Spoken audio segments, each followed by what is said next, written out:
Transmitiendo en vivo, justamente. Pues bueno, unos segunditos en lo que se conecta, se hace la conexión y el vínculo, que de pronto no tarda mucho, pero lo único que tenemos que hacer es esperar a que nos notifique Facebook y saludarlos. Son las 5:30 de la tarde, desde la Ciudad de México. Es 12 de agosto del 2020, nos agarró ya el agosto, nos agarró ya, pues básicamente el año completo. Nos agarró un nuevo ciclo escolar en medio de un montón de cosas que hay que pensar, que hay que comenzar como a diseñar nuevos espacios.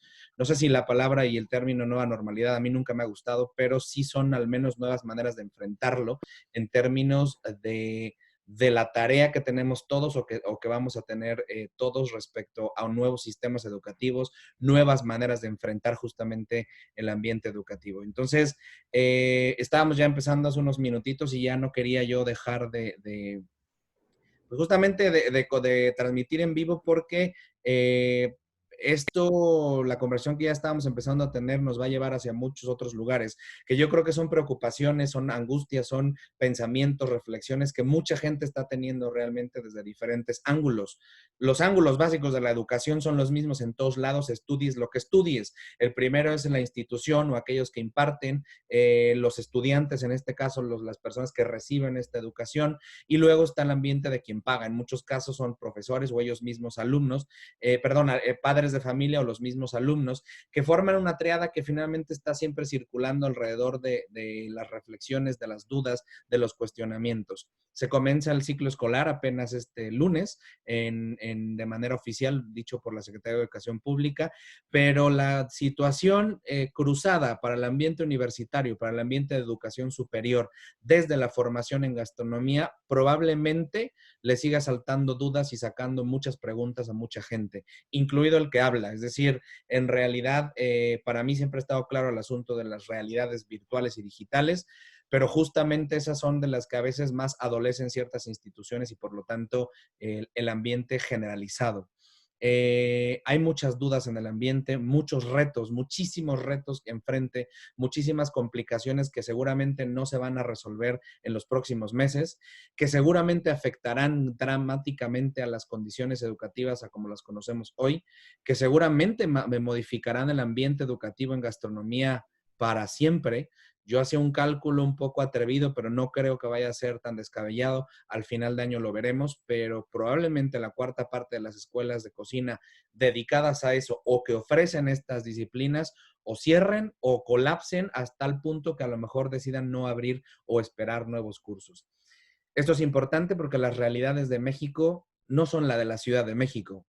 Las realidades de México son muchísimo más amplias de la que siquiera podríamos imaginar. Y una de ellas justamente es de una de las que más me gusta por el modelo, por la gente que está ahí involucrada, que tengo el gusto de conocer y además el honor de haber sido invitado en diferentes ocasiones, es a UNICACH, la Universidad de Ciencias y Artes de Chiapas. Esta universidad en un modelo público que tiene una de las facultades, yo siempre hablo muy bien tanto de Sinaloa como de la UAS en Sinaloa Campus Culiacán, como de UNICACH en el modelo completo de Chiapas, y era necesario comenzar por ellos dos. Tengo el gusto de verdad y el honor de que me acompañen el doctor Gilbert Vela, que es el director de la Facultad de Gastronomía y Turismo y Nutrición, ¿verdad? También es de nutrición. Ciencia de la nutrición y alimentos.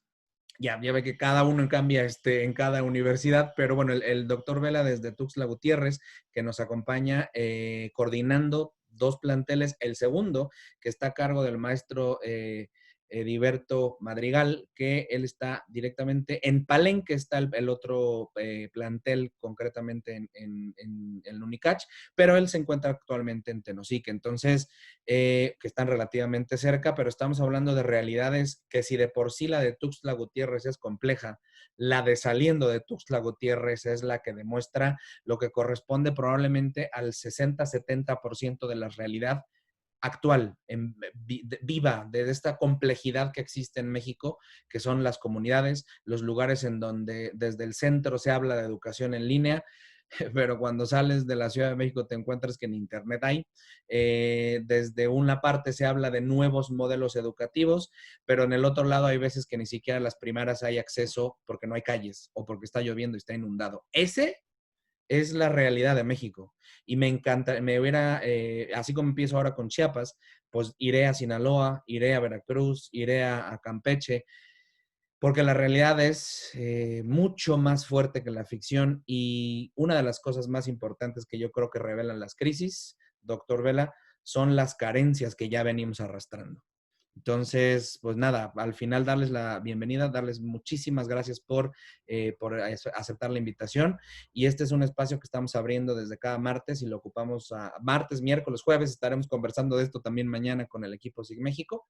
Y primero preguntar, ¿en qué estado se encuentran las cosas, querido doctor Vela? Sí, muchas gracias, Lalo. Agradezco la invitación y todo este intro que tú comentas. Agradezco también que nos invites tanto al maestro Madrigal y a tu servidor a platicar un poquito sobre la dinámica, las estrategias que estamos siguiendo en Unicash como exclusivamente en el programa educativo de gastronomía. Fíjate que siempre hemos planteado que para nosotros, y no creo que solo para Unicash, sino para todas las universidades, aparte de ser complejo y complicado todo este migrar desde marzo que se inició con la pandemia en nuestro modelo educativo, ha sido de muchos retos para el área administrativa, de muchos retos para el área académica, para los académicos, para los docentes y de muchos retos también para nuestros estudiantes. Hablábamos hace un ratito de que estamos antes de iniciar la transmisión en vivo, que nuestros programas educativos específicos de Unicash no fueron diseñados para ser en un modelo virtual, en un modelo en línea. Entonces, ese es el primer reto que nos hemos encontrado en la universidad, los académicos, de generar las estrategias hacia poder llegar a nuestros estudiantes sino en un 100% de cobertura, cumpliendo la mayor parte de ellos, para poder terminar primeramente el ciclo escolar que concluyó en junio, de marzo a junio. Consideramos a través de un estimado que tuvimos de haber concluido el curso satisfactoriamente. No tengo el dato exacto, pero considero, si haciendo una estimación, entre un 90-95%, yo creo, de los contenidos se deben haber abordado.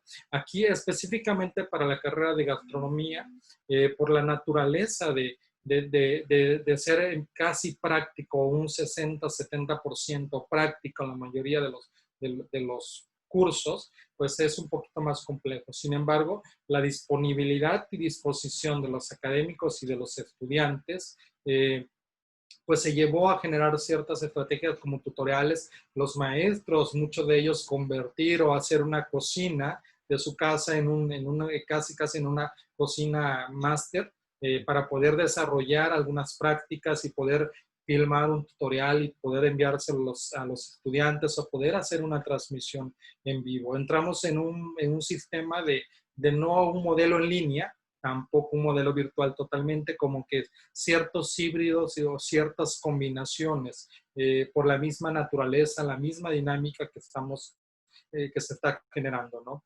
También los estudiantes, y debo reconocer esa parte, han puesto todo lo que está dentro de su disposición y de su disponibilidad para poder atender y poder ir desarrollando. En la universidad y en la facultad específicamente hemos platicado en muchos momentos con los estudiantes, con los académicos, que probablemente no logremos abordar sobre todo la parte práctica en su totalidad. Seguramente prioricemos algunas prácticas para desarrollarse más adelante, antes de que termine este ciclo escolar y que se puedan hacer bajo el esquema de la nueva normalidad. También estamos planeando, en cuanto ya sea posible, de generar cursos remediales, de poder generar ciertos cursos para poder abordar todos esos tópicos que seguramente, o esos temas que son de mucha trascendencia y que deben ser parte de la profesionalización de un licenciado en gastronomía, de tal forma que cuando el estudiante egrese o termine, pueda tener el conocimiento práctico, ¿no? Hemos generado muchas estrategias y estamos pensando para este ciclo escolar muchas estrategias para poder plantear desde la academia, en el entendido que los académicos prácticamente son los expertos en el área de cada tema, y nos pueden generar una serie de estrategias o de propuestas para poder desarrollarte específicamente para este curso, ¿no? Hemos seguido como universidad muy apegados a las recomendaciones de salud oficiales, tanto estatales, nacionales e internacionales.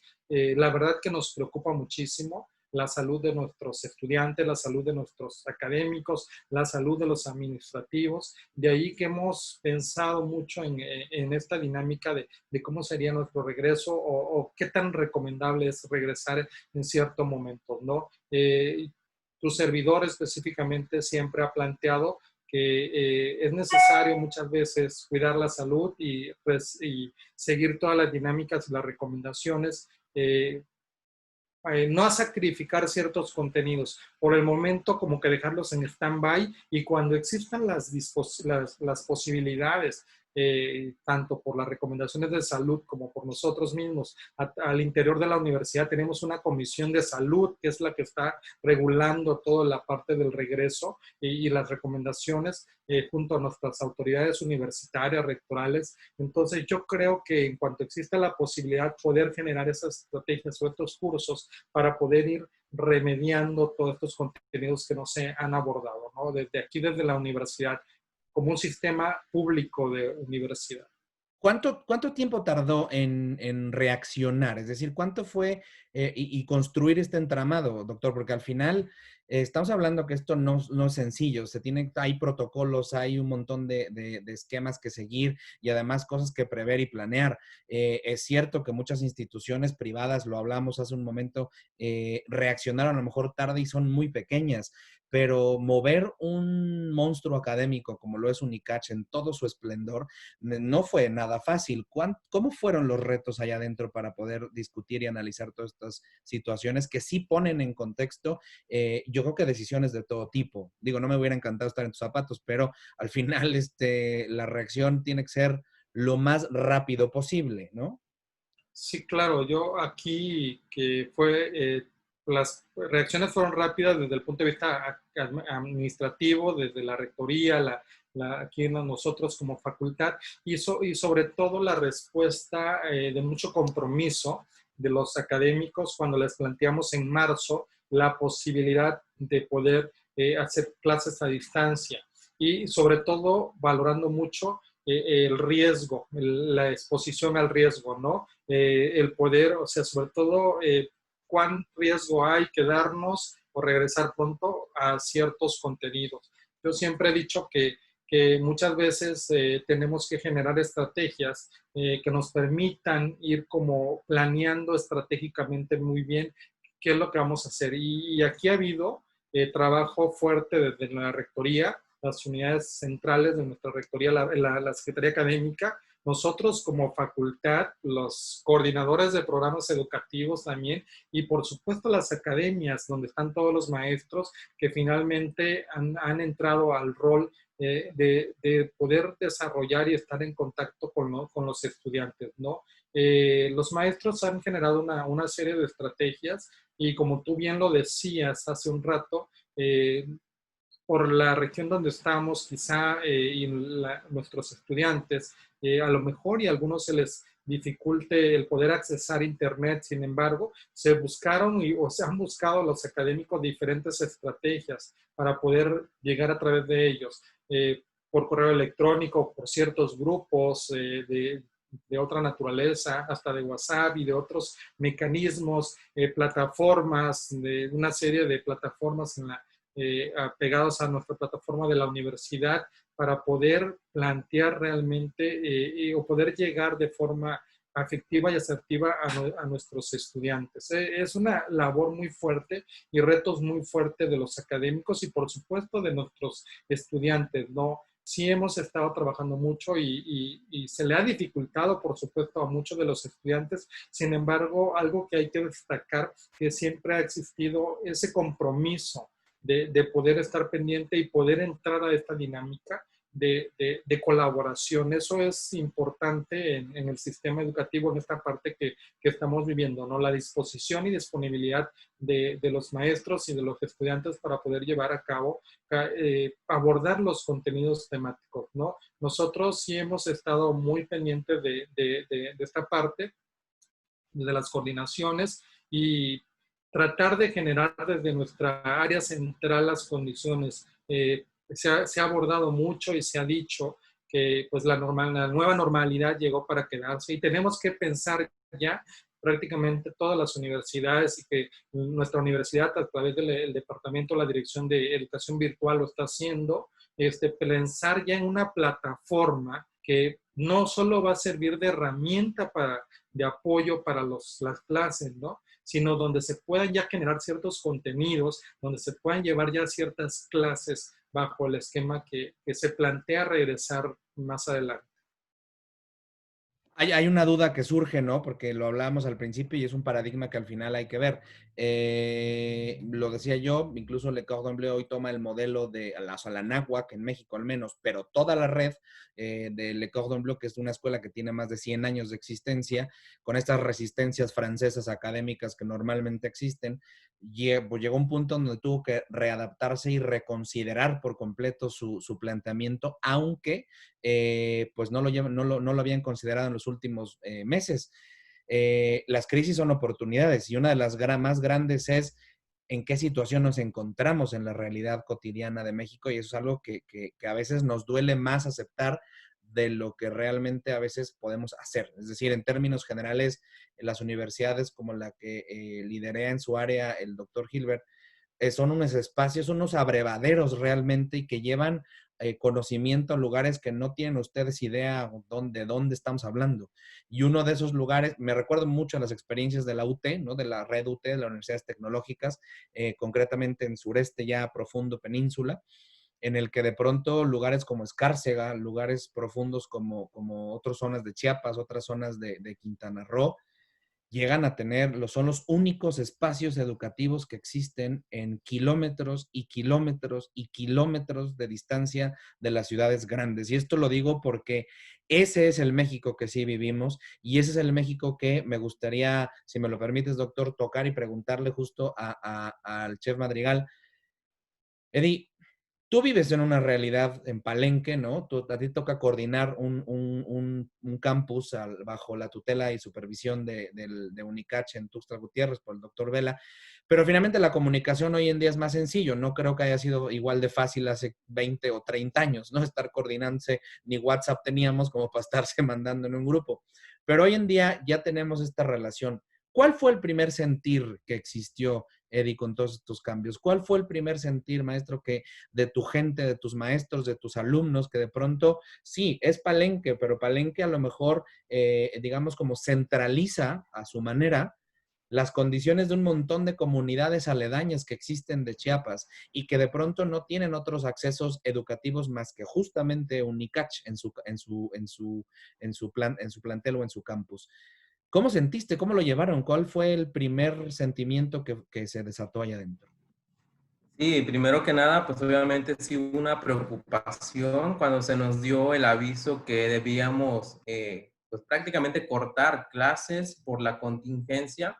Estábamos desconcertados, de hecho tuvimos una reunión previa con los maestros de ver qué íbamos a hacer, porque ciertamente, como mencionas, nuestros alumnos, tal vez un 60% son de comunidades. Entonces, es la primera preocupación que tenemos. Como menciona también el doctor, nos venían dando el plazo de que regresamos en un mes, una semana, 2 semanas, y estamos ahorita ya hasta agosto y no hemos regresado. Entonces fue una preocupación. Acabamos de iniciar semestre, iniciamos en enero, febrero. Entonces prácticamente los chicos llevaron un mes de clases. Estaban sus iniciaciones pues cortas, especialmente los chicos que van ingresando segundo semestre, tercer semestre, que son los que están incorporándose apenas a la gastronomía, ¿no? Entonces, que tú le digas a un alumno, ¿sabes qué? Se suspenden las labores por esta parte, es muy entendible también porque no queremos exponer la salud de nuestros estudiantes y obviamente ni de los docentes, pero sí, la primera preocupación fue esa, ¿qué vamos a hacer con el conocimiento de los estudiantes? Sabemos que en línea es muy complicado para los que hemos estudiado en línea, es una parte muy difícil, aunque tengamos interacción en tiempo real, es una parte crítica, pero sí, abandonar las instalaciones fue un proceso algo difícil, tanto para docentes como para los alumnos, y no les había caído el 20 tal vez tanto a los estudiantes ni a los docentes el trasladarnos a nuestras casas para trabajar desde ahí. todo fue una problemática que se fue generando a través de los días. Cuando ya iban avanzando los días y no regresábamos a las instalaciones, los chicos entraron en cierto problema, dificultades, una parte emocional muy difícil, porque no estaban aprendiendo prácticamente nada. Se cerraron de mente, se cohibieron, un proceso algo ahí estresante para los docentes y los alumnos, porque obviamente no es lo mismo estar presencial que a distancia. Entonces los chicos mencionan, y fue parte de lo que se abordó también para buscar una solución, que no estaban aprendiendo nada. Muy aparte del que el docente buscó muchas herramientas, muchas estrategias para dar lo mejor y darle una mejor educación al alumno, pero como mencionó el doctor Hilbert, somos una institución del 60-70% práctica, y que se corte de esta manera a hacerlo todo teórico, pues es muy difícil. La resistencia iba con ganas de salirse, chef, o sea, hubo gente desertora, me imagino, hubo gente que o sea, es que lo que a mí me gustaría ilustrar, y de verdad se los digo, porque aquí tengo yo la oportunidad de hablar con los dos, porque justamente son las dos realidades, y soy tan insistente en esto porque además yo sé que mucha gente en México está viviendo esto, a lo mejor no estoy hablando de comunidades a lo mejor muy alejanas del sureste, estoy hablando directamente de a lo mejor ciudades cercanas a Puebla, ciudades cercanas a Veracruz, ciudades cercanas a Mérida, que de pronto pues tienen esta misma realidad. Las condiciones de las UTEs, por ejemplo, justo fuera de UT Mashcanú, por ejemplo, con nuestro querido amigo Wilson, son las mismas. Y de pronto es esta una humanidad más pequeñita que asume y centraliza otras comunidades chiquititas, más chiquititas. Entonces, ¿cómo fue el trabajo de sensibilización? Porque eso es un trabajo de convencimiento casi puerta por puerta, Eddie. O sea, al final tiene que ver con una relación estrecha y un manejo de personal. O sea, vamos ahora primero con tus estudiantes y después tocaremos el asunto con los profesores, que eso sí se los tengo que reconocer a todos los que están en una institución. Esa es una labor titánica. Al menos aquí tengo a un director de facultad y tengo un coordinador de un plantel. Yo fui director académico y créanme que no se los deseo a nadie, aunque esté en sus peores momentos. Es muy complejo, pero es un trabajo muy dignificante y además es tremendamente lindo. Pero en el grado de la sensibilización con tus estudiantes, Eri, ¿qué tuviste que hacer? ¿Qué trucos utilizaste? Sí, los estudiantes tuvimos que darle un seguimiento prácticamente individual, porque teníamos que estar en contacto con ellos. La primera problemática fue que se tuvieron que trasladar a sus comunidades, y ahí la primera y el primer punto malo, que no hay señal. Son comunidades muy remotas que no llega la señal de teléfono, de cualquier compañía. Y segunda, no cuentan con computadoras. Entonces, la institución pues está completamente equipada para el recibimiento de los estudiantes y puedan llevar a cabo sus clases, sus prácticas, y tienen el uso del centro de cómputo. Pero ya al trasladarse a su hogar, a sus casas, que no tienen a veces ni siquiera energía eléctrica, son comunidades que afortunadamente estamos en la selva, tenemos una gran diversidad, pero llueve constantemente, se va la luz, se va la señal. Entonces, esa es la primera problemática. Segunda, para que el chico, el alumno, se pueda conectar a sus clases, tiene que comprar tarjetas. Y a veces, pues la situación económica con la pandemia fue muy, muy crítica, porque muchos de los padres de familia que se dedican al campo no tenían como un ingreso extra de dinero, pues para alimentación comían lo que cosechaban, pero un ingreso de dinero para que el estudiante pudiera comprar su ficha, pudiera pagar una hora de internet, esa fue una parte muy crítica. Nuestros alumnos, el seguimiento que les dimos constantemente fueron, sin mentirte, fue casi un mes y medio de recibir y atender mensajes de los estudiantes de todas las problemáticas que estaban surgiendo durante este proceso. Entonces ahí entró la parte económica, que no tenían dinero para pagar tarjetas, para contratar internet, no tenían dinero para trasladarse a Palenque y utilizar de internet, no tenían obviamente una laptop, que es el punto principal para conectarse. Si los docentes enviaban videos, no tenían suficientes megas para la descarga. Si el docente enviaba PDFs, no tenían megas para descargarlos. Entonces fueron muchas cosas que interfirieron para detener de alguna manera la educación para nuestros alumnos. Y sí, ciertamente una gran deserción, sin mentirte, pues hablando obviamente con la realidad para que la gente entienda esta parte, hubo casi un 60% de alumnos reprobados que tuvieron que pasar a presentar exámenes extraordinarios, que es ya la última parte para ver si repruebas o no, si te quedas o si te sales. Entonces, a partir de eso, de los reprobados que hubieron muchos chicos que desertaron, tal vez un 10% de deserción que hubo en este semestre, que es muy drástico para nuestra sede, que es una sede pequeña. De alguna manera estamos creciendo poco a poco, pero tener una deserción de esta magnitud sí es muy crítico para nosotros.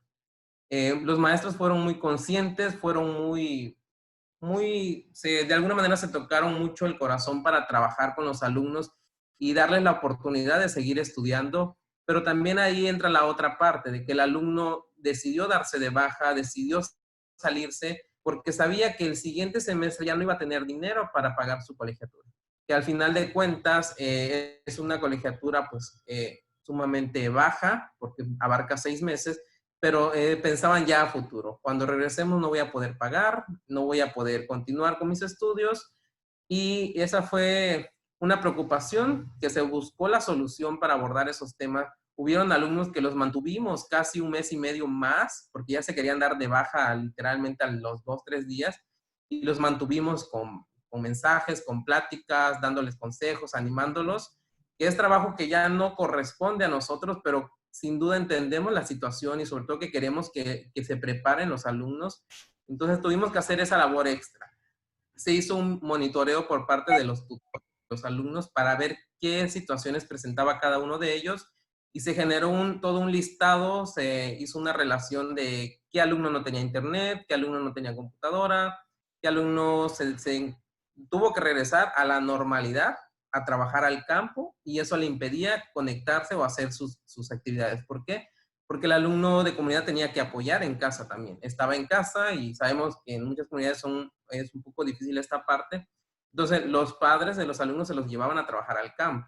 Entonces, como dices, también es de manera general, son diferentes situaciones, y que cuando se trabajaba todo este plan de regreso a clases con el doctor Hilbert y los otros coordinadores de la facultad, pues para la situación de Tuxtla sí pensaban mucho esta parte de los estudiantes, pero yo siempre me ponía tal vez un poco en mi lugar y decía, es que Palenque es una situación muy diferente, y de alguna manera llegamos como que a un acuerdo, alguna sintonía en que se pudieran abarcar todas las partes críticas que se estaban presentando, tanto de la capital como del municipio de Palenque. Sabemos que son circunstancias completamente diferentes, pero que se tenía que llegar a una solución, y que fueron los manuales y todo este plan de regreso a clases, y que afortunadamente ahorita pues ya iniciamos semestre con una matrícula baja, porque como mencioné, nuestros alumnos son de comunidades y no pudimos abarcar más allá para tener un ingreso más grande de alumnos. Pero pues, este semestre vamos a trabajar lo más que se pueda para permanecer, mantener la matrícula, y que tengan un conocimiento pues un poco más firme a comparación de lo que pasó, porque sí nos agarró de la nada. Ahí nos ves investigando, la universidad muy ad hoc de la situación, cursos sobre las plataformas virtuales. Con los alumnos estamos en constante comunicación para decirles cómo utilizar las plataformas, cómo subir tareas y toda esta parte de la tecnología que no estábamos acostumbrados a utilizarlas, ¿no? Tanto la parte coordinativa, muchas veces tuvimos uso de tecnologías, pero trasladar 100% toda la actividad detrás de un escritorio a trasladarla detrás de una pantalla y trabajar es una parte muy difícil, y que sí llevó muchos días de trabajo. Es una realidad que además dentro de la misma escuela se está viviendo. Imaginémonos ahora todos, por favor, en planteles más grandes o planteles u otras universidades u otras redes de universidades. Es un reto fundamental. En ese sentido, doctor, y eso yo sí tengo esta pregunta. porque creo que refleja muchísimo el trabajo que se puede llegar a... Que más bien la personalidad de una institución tiene que ver directamente con la personalidad de sus directivos o la personalidad de aquellos que ostentan el cargo en ese momento, ¿no? Y si hay algo que yo he visto en Unicacho en los últimos meses, y no estoy echando guayabas o simplemente estoy diciendo la verdad, ¿no? En los últimos años es la sencillez y la franqueza con la que se puede llegar a hablar, con sus formas, con el tema de la academia como tal, como debe de ser, pero sí con esta prestancia o esta como disposición al menos para el cambio, que eso sí viene mucho de ti, de tu equipo, de la gente que está contigo, de alguien tan joven como Eddie, y que de pronto puede llegar a ser difícil de comprender en otras instituciones. ¿Cómo planteaste el proceso para poder acelerar esto? Es decir, ¿cómo fue justo mientras ellos están discutiendo y yendo a comunidades con alumnos, ¿no? ¿Cuál era el trabajo, las herramientas y el entramado institucional que tenías que hacer? Porque además hay un tema importante, insisto, de planeación. Estas dos realidades que tengo yo aquí son la que está operando el día a día, la que tuvo que ir a tocarle la puerta a la persona, a la mamá, y que la mamá les diga, no, es que el chico está en el campo con su padre, ¿no? Y al mismo tiempo está funcionando en la capital, en Tuxtla Gutiérrez, el entramado institucional para que eso suceda más rápido, que al menos si el chico se le convence, caiga en blandito, es decir, se le pueda recibir bien. ¿Cuál fue el entramado que tuviste que hacer? ¿Qué hilos moviste en términos institucionales? ¿Cómo se planteaban las reuniones? ¿Cómo era esto? Métenos un poco a este mundo que al final es el de la dirección de una institución. Sí, mira, yo creo que primeramente no, tuvimos y seguimos teniendo una serie de reuniones, ¿no? Bajo dos esquemas. A mí me toca estar como en la parte del centro, eh, el enlace hacia las autoridades centrales, a la Secretaría Académica de la Universidad, donde de forma genérica se plantean todos los esquemas, los lineamientos de este transitar, y por supuesto la preocupación también de la Secretaría Académica por tratar de llegar a los estudiantes, de tener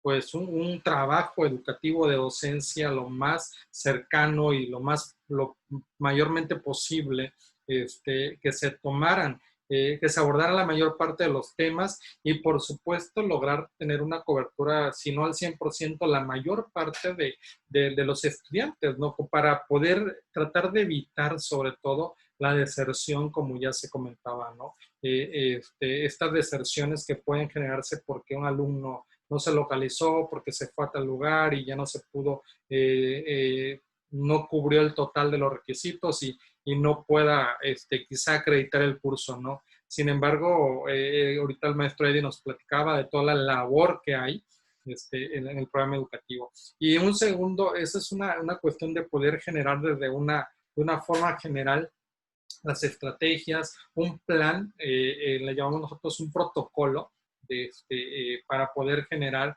desde la parte central todo el regreso, todas las clases en un sistema semivirtual o semivirtual prácticamente, no semipresencial, semivirtual, y luego bajarlo a la parte de las coordinaciones. Y como tú lo dices, ¿no? Tenemos 3 programas educativos en Tuxtla que tienen un contexto totalmente diferente y tenemos 2 en subsede, uno en Palenque y otro que es de agroalimentos, que está cerca a Tapachula, también en un pueblito muy cercano a Tapachula, que también tienen otras condiciones muy parecidas a Palenque. Quizá ahí la ventaja o lo que ayuda es, lo que bien dice el maestro Eddie, es la reducida matrícula, y eso permite estar un poco más en contacto con los alumnos y tener una mayor comunicación, una comunicación más eficaz o eficiente entre ellos y poder casi estarlos coacheando directamente, ¿no? Eso ayuda mucho, eso ha ayudado en las subsedes. Sin embargo, en Tuxtla la matrícula, hablamos de 1,200, 1,300 estudiantes y eso se complica, ¿no? Para los coordinadores de Tuxtla. Sin embargo, pues... 1,200 totales, doctor, es decir, no, ¿es de la universidad o estamos hablando de gastronomía? No, nada más de la facultad tenemos casi 1,600 estudiantes de la facultad. La mayoría está en gastronomía y nutriología, nutrición, que son los programas más grandes. Andan alrededor de 600, 700 estudiantes cada carrera matriculados. Entonces, es un mundo. Entonces, es como un entramado ir bajando la información. Luego, trabajar un protocolo con los coordinadores y la Secretaría Académica de la facultad, propio de la facultad, tomando referencia el protocolo general, bajarlo a un protocolo más particular, el de la facultad, y posteriormente el coordinador con sus academias bajarlo al programa educativo, que cada programa educativo tiene su propia naturaleza. Algunos son mayormente más prácticos, otros son menos prácticos. Dentro del mismo programa educativo hay materias que son teóricas, algunas quizá...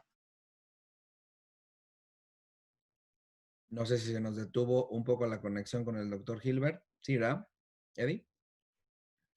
Sí, tenemos. Y aprovechando que el doctor está congelado en esta imagen, tipo luchador de la AAA, eh, Eddie, el asunto de los profesores es un tema complicado y más en cualquier ambiente, es decir, en cualquier lugar, en cualquier situación es súper complicado.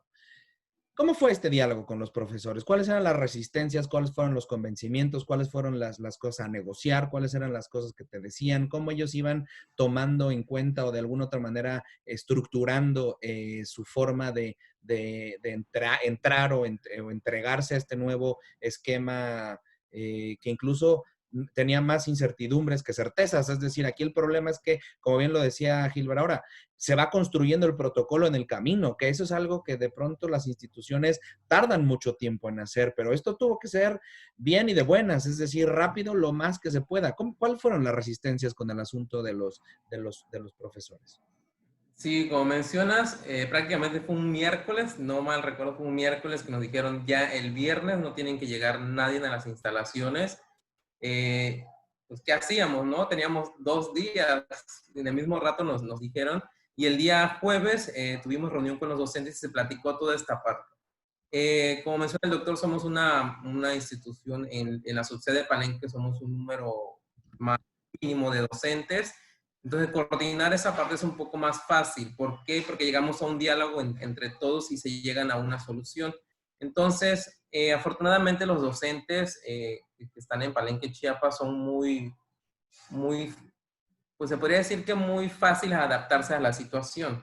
La mayoría son jóvenes, así que estuvieron dispuestos a trabajar. Sí lo vimos fácil, en cierta manera fue fácil en decir, bueno, regresamos en 2 semanas, 3 semanas, así que continuamos con la normalidad. Pero en eso otro comunicado, nos vemos en abril, nos vemos en junio, nos vemos en julio, nos vemos en agosto, y toda esta parte tuvo que ir migrando poco a poco. Entonces los docentes de alguna manera tenían la incertidumbre de qué voy a hacer, cómo voy a avanzar, qué sigue después de esto. Entonces tuvieron del programa educativo, pone que del 100% del programa educativo pues ya está planeado, se planea un mes antes de iniciar clases, ya las semanas están divididas para abordar todos los temas.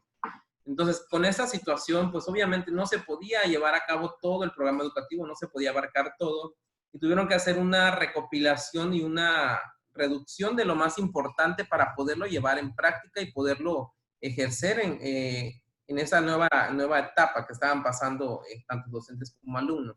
Entonces, en primera parte hubieron muchas aportaciones por los docentes de buscar una solución para poder llevar a cabo todo el plan que ya se tenía. Teníamos viajes, teníamos congresos, teníamos foros, teníamos concursos, un sinfín de actividades que ya se habían programado y que estábamos pensando cómo hacerlas, pero ciertamente hubieron demasiadas complicaciones que fue deteniendo todo este proceso. Pero sí, la situación de parte de los docentes sí fue un cambio drástico. Muchos no nos adaptábamos al principio cómo ejercer, cómo trabajarlo.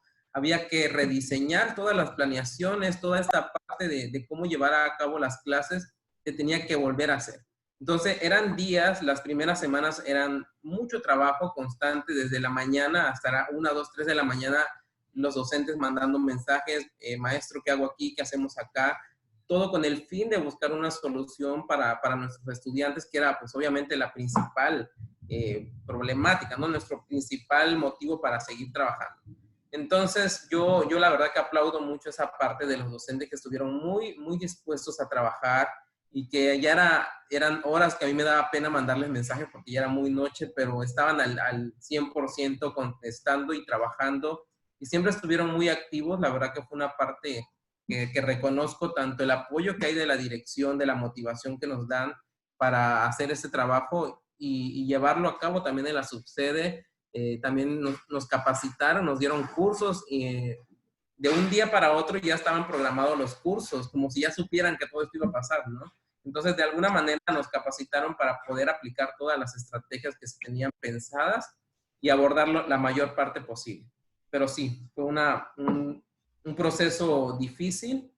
Al principio creímos que iba a pasar rápido, pero pues no fue así. Tuvimos que buscar ya estrategias más drásticas que fueran más aceptables, que fueran más reales para que se pudieran aplicar. Teniendo en cuenta todo este proceso, teníamos muchas ideas muy interesantes, muy buenas, pero luego nos frenaba la parte de que el alumno no tiene computadora. Buscábamos otra idea, el alumno no tiene internet. Buscábamos otra estrategia y así fue pasando toda esta parte. Entonces, sí fue muy difícil, la verdad reconocemos esta parte y para el docente se le cargó el trabajo, yo creo que el doble o el triple de trabajo, porque ya no estábamos preparados para esta situación. Entonces, afortunadamente terminó el semestre, esperando ya regresar prontamente a las instalaciones, porque también se extraña mucho esta parte de sentir el calor de las cocinas cuando pasas por los salones, pero ya esperamos que pronto regresemos. Hay una cosa importante y que yo he ido recopilando en los últimos meses. Ha cambiado mucho, pero me quedo yo con esas palabras. Ha cambiado en niveles de intensidad, solamente porque siguen las palabras o los términos en el ambiente. Cuando yo hablaba con instituciones en todos los niveles, es decir, tanto a nivel de propietarios, de coordinadores, directores, en fin, yo escuchaba la preocupación más allá, o la traduje, más allá de que fuera preocupación de deserción de alumnos, era una preocupación por la decepción y desilusión de los alumnos y los profesores. Esto es algo como un poco raro porque pues, evidentemente en términos del ambiente educativo, pues hablar de decepción y esto pues, es hablar de expectativas que tienes tú en una institución que a lo mejor no te las cumple. Tú como profesor a lo mejor también tienes expectativas de tu grupo y a lo mejor no se cumplen, en fin.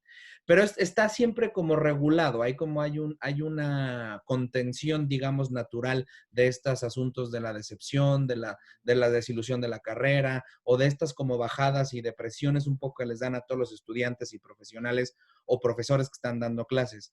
Pero en estos meses se agravó y en estos meses hubo un asunto como de las emociones muy puestas al día. De pronto, doctor, ahí las situaciones académicas y que se pueden planear o que se pueden justificar, tenían que considerar circunstancias subjetivas y poco medibles que son parte del protocolo y que son valores que tienes que también incluir en las fórmulas para tomar decisiones. ¿Cómo se manejó esto, doctor, al interior para efectos de prever que la institución no sufriera un bajón anímico? Que eso es en lo que estamos todos, creo, ¿no? Al final hay un bajón de ánimo que si bien es cierto, no es que se pierda mística, pero sí cuesta trabajo otra vez ponerse las camisetas, porque de un lado yo lo escuchaba con los profesores diciendo, güey, trabajamos más que nunca, y por otro lado los alumnos diciendo, es que estos profesores no están haciendo nada, ¿no? Es como este contraste de versiones que de pronto había que ir tejiendo como un diálogo, pero que en general de los dos lados había esta sensación de incertidumbre, de poca certeza, de mucha, sí, de incertidumbre y desilusión que se iba haciendo cada vez más grande. Se incluyó dentro de los procesos, dentro de esos protocolos, existe un plan como de reactivación en términos anímicos. ¿Hay algo sobre eso, doctor?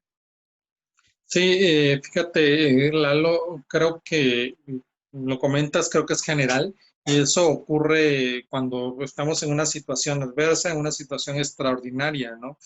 Por supuesto, la universidad, y no solo fue desde ahorita en la pandemia, desde mucho antes tenemos un programa institucional de tutorías en el que nos permite estar un poco pendiente de los alumnos. Incluso nuestros académicos también son tutores de alumnos, de algún grupo de alumnos o de ciertos alumnos, y en su momento han sido capacitados sobre el mecanismo, las estrategias para poder conducir o darle ciertas herramientas a los alumnos para conducirse de tal manera que, que la deserción sea mínima o que se adapten más fácilmente a las condiciones de la universidad. También hay tópicos o hay temas, por supuesto, que nosotros como académicos no podemos tocarlos, no podemos darlos cuando hay un problema de psicología o odontología, otro. Entonces, lo que hacemos es canalizarlo al departamento de tutorías y el departamento lo que hace es prácticamente buscar al especialista o mandarlo al especialista, ¿no? Para este proceso o para este periodo de pandemia, en coordinación con la Facultad de Desarrollo Humano, donde está la escuela, la licenciatura de Psicología, se sacaron diferentes estrategias, incluso un pequeño programa de atención tutoral o psicológica en línea, donde estábamos atendiendo a todos aquellos casos, no solo de alumnos, sino también de trabajadores tanto administrativos como académicos, que pudieran estar, requerir de orientación para estos momentos, ¿no? Pero aquí el trabajo fuerte, específicamente hablando de nuestros estudiantes, lo llevaron los tutores, los académicos, con los diferentes alumnos. Ellos como que veían o determinaban ciertos momentos, ciertos casos, y lo transferían a la coordinación de tutoría de la facultad y a la coordinación del programa educativo, y se le daba todo el seguimiento, todo lo que conlleva, ¿no?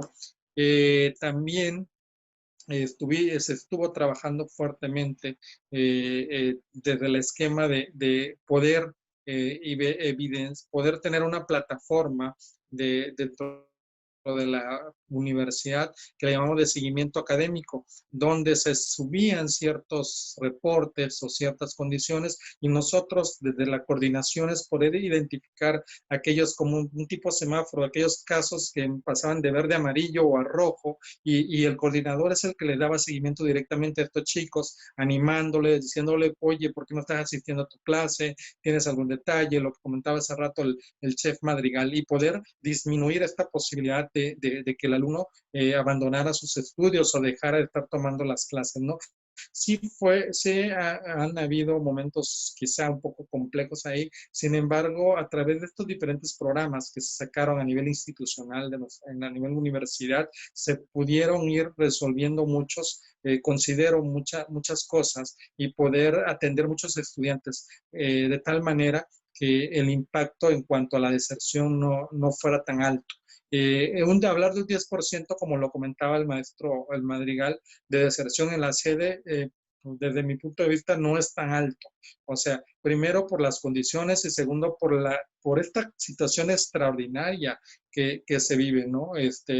Hay reportes a nivel nacional y a nivel internacional, aún no estando en esta condición extraordinaria de la pandemia, hay programas educativos que su nivel de deserción llega a ser hasta 30, 40%, aún no en una situación de pandemia. Entonces, en una situación de pandemia, hablar de un 10, un 15%, 20% de deserción no es una deserción tan alta. Sin embargo, podemos hablar que quizá al término del ciclo los chicos no concluyeron o pudieran haber concluido la mayor parte de sus materias, quedando pendiente 2 o 3. Entonces, la universidad también tiene dentro de su estructura legislativa ciertas condiciones donde aquellos chicos deciden, por ejemplo, darse de baja temporalmente y al siguiente ciclo, si su desarrollo académico fue bueno, puede solicitar su reingreso a la universidad y continuar con los estudios, ¿no? Ahorita a lo mejor algunos chicos temporalmente decidieron darse de baja, pero si no reprobaron las materias e incluso tienen un buen desarrollo académico, estos chicos pueden solicitar bajo el esquema legislativo de nuestra universidad, solicitar su reingreso y finalmente culminar la carrera, ¿no? El asunto de los dineros, que es un asunto que se agrava cuando empieza, cuando incluso está instituciones privadas, que es algo que a mí lo que me gusta de esta hora que llevamos conversando, casi una hora que llevamos conversando, es justo que hay lecciones que seguir instrucciones casi precisas de cómo hacer las cosas en las dos áreas de la universidad, que es un tema de entramado estratégico, institucional, protocolos de urgencia y demás, y una operación cotidiana, una operación en el ambiente natural de los estudiantes y los profesores, que se hace comúnmente, es contrastante cuando se habla de una ciudad o una comunidad, pero al final lo importante es que se nota pues que hay una vinculación y una caída, como decía el doctor, de información acelerada, que eso es súper importante y además es en donde a veces más tiempo se pierde en situaciones normales, pues natural, ¿no? Hay otras urgencias, hay un montón de cosas, pero aquí no, aquí se activan las alertas rojas de parte de toda la universidad. La contención en términos psicológicos, la derivación en términos anímicos, psicológicos, de ambiente, pues al menos te hace sentir que tu universidad te está poniendo caso, ¿sabes? Que te está escuchando, que te está viendo, que estás ahí, que formas parte de esto.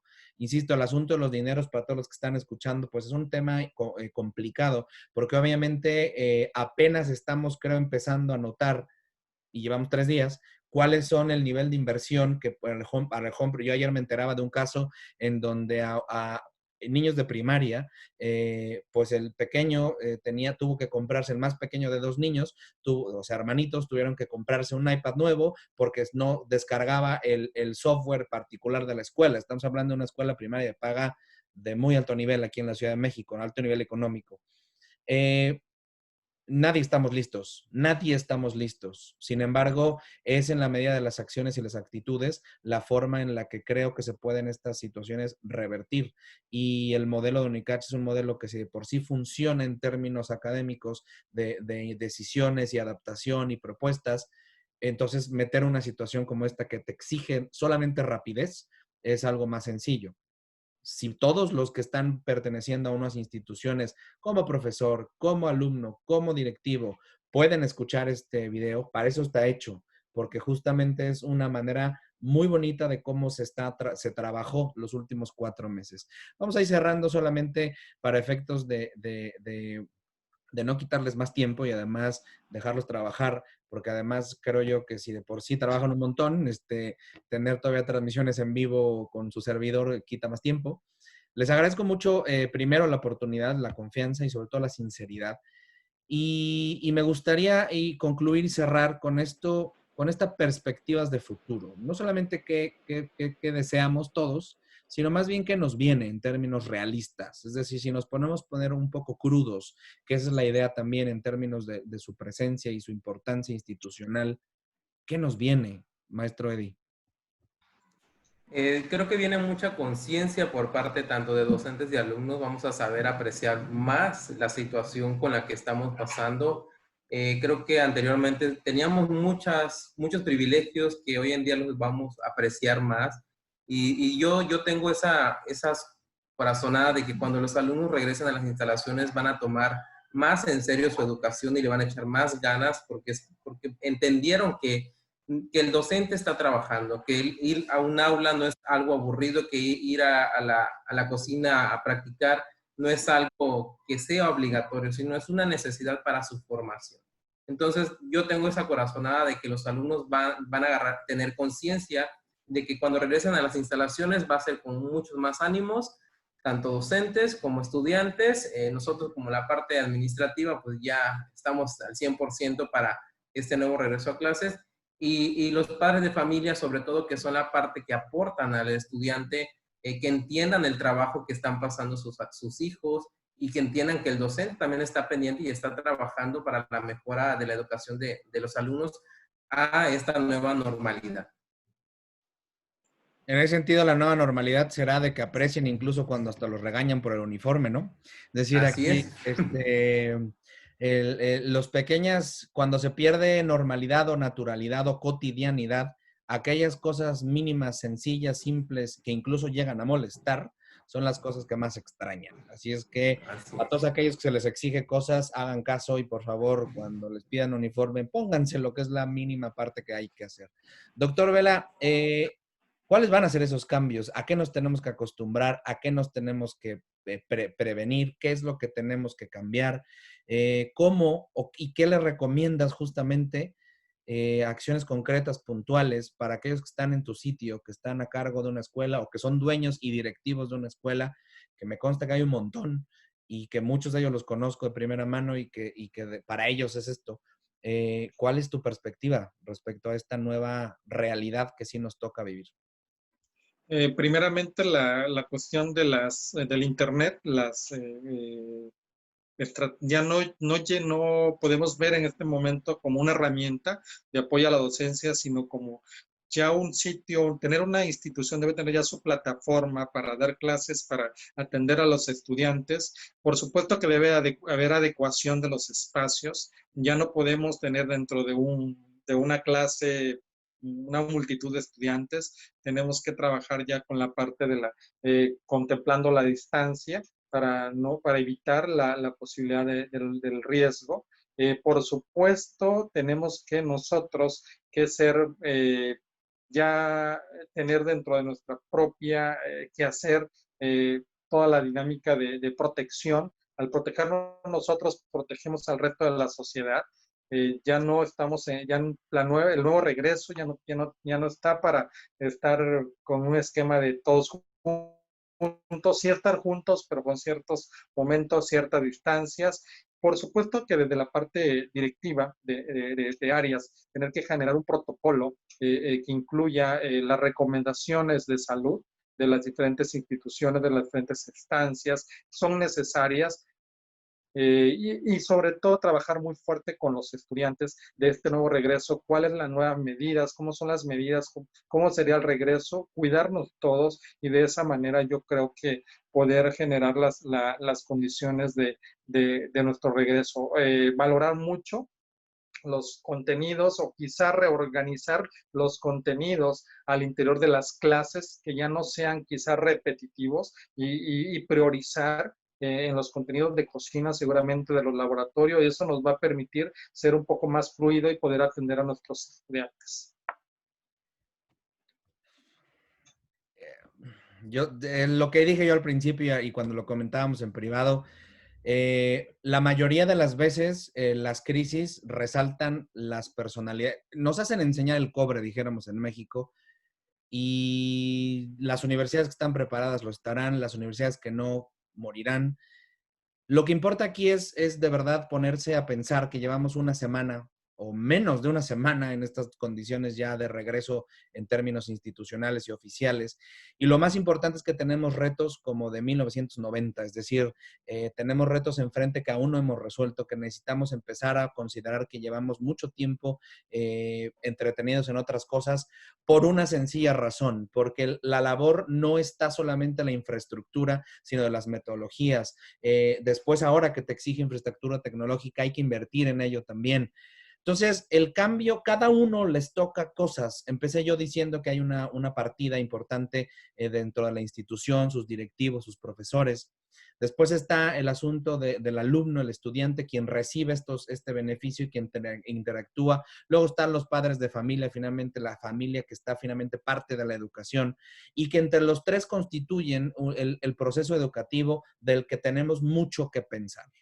Si hay algo que no se piensa en este país para efectos de análisis de un mea culpa grande, es justamente las escuelas. Y en términos de gastronomía, menos. Llevamos regodeándonos desde hace 30 años que tenemos una licenciatura en gastronomía y otras universidades en el mundo nos ganaron los doctorados y los postdoctorados. Tenemos mucho por avanzar. Cuéntame, doctor, perdóname. Quisiera agregar, fíjate que a esto me viene a la idea, no sé si exista, pero creo que sí. Nuestros modelos, nuestros planes de estudios no solo de gastronomía, tienen ya no que ser rígidos, tienen que ser semiflexibles o flexibles.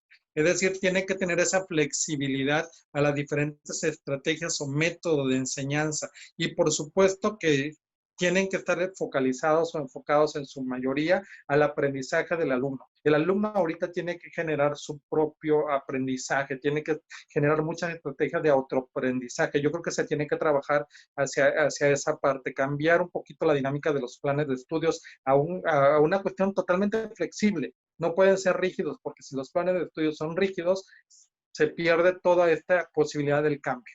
Entonces, planes de estudio tienen que tener esa facilidad de ir cambiando en sus estrategias de enseñanza o en la metodología de cómo enseñar los contenidos de cada unidad de aprendizaje.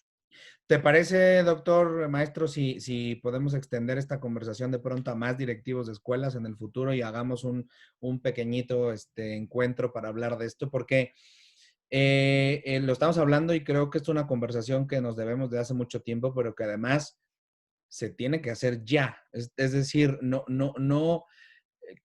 ¿Cuál es el mensaje del doctor Vela? Es que al final tenemos mucho tiempo pasado mucha agua pasada bajo el puente, es decir, hemos de pronto desperdiciado mucho tiempo creyendo que lo que estábamos haciendo estaba bien, y eso es algo que de pronto cuando llegan estas crisis nos damos cuenta que, teníamos que haber acelerado algunos procesos antes de priorizar otros.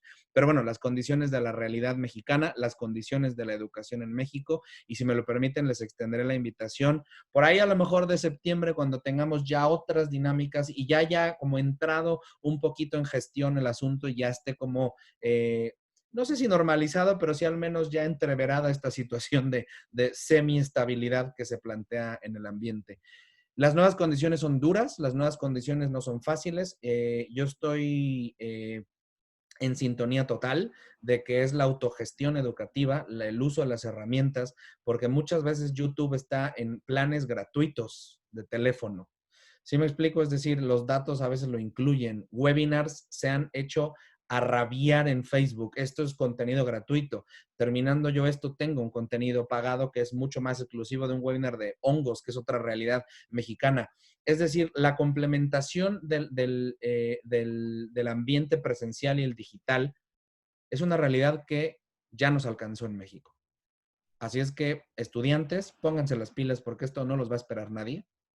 Si deciden invertir un minuto más en un video de YouTube doblándose de la risa, muy bien, o en un video de perreo, muy bien, pero decidan invertir al menos 5 minutos en un webinar o en una conferencia que sí les va a lo mejor a aportar algo en términos profesionales. 2, profesores. Yo no sé qué más pedirles porque en realidad, de verdad, yo conozco a muchos que estaban colgados del cuello porque estaban saturados justo con el tema de los tiempos y de las nuevas maneras de hacer cosas, que el Zoom o las plataformas digitales se convirtieron en su realidad, casi como de en automático conectarse. Directivos, escuchen esta conferencia, este webinar, escuchen estas declaraciones de ambos y escuchen lo que les dice el doctor Vela. Esto no nos va a esperar.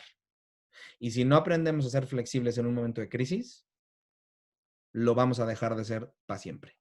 Les agradezco muchísimo a ambos. ¿Algún mensaje final que quieran compartir? Chef Madrigal. Agradece. Adelante, Madrigal. Perdón. No, adelante. Sí, nada más a los estudiantes que le echen muchas ganas porque esta situación es para tener un poco más conciencia sobre la situación tanto docente como administrativos y que le echen ganas porque después de esta parte viene la parte más difícil, toda esta parte de desempleo, nosotros tenemos que abordarla también como egresado y va a haber mucha pelea para obtener un lugar. Entonces, si no están capacitados, no tienen esa disponibilidad de querer hacer, no van a poder posicionarse. Entonces, vienen retos más difíciles para los egresados principalmente y es de ponerse la camiseta y ver la realidad. Te agradezco mucho, maestro, y hasta Tenosique, Tabasco, en la tierra de los viejos y la belleza tabasqueña. Doctor Gilbert. Un agradecimiento, Lalo, a ti y a todo tu equipo por la invitación y por supuesto aceptamos la invitación en cuanto nos haga llegar más adelante.